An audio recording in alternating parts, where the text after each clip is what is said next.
अपनी वफादारी साबित करने का सिर्फ एक मौका दीजिए उस शिवाजी को। जुबान बंद रखिए अपनी।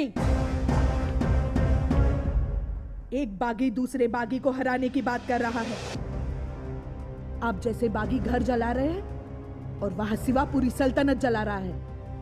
लगता है सिवा को रोकने के लिए दीवार ही बांधनी पड़ेगी हमें।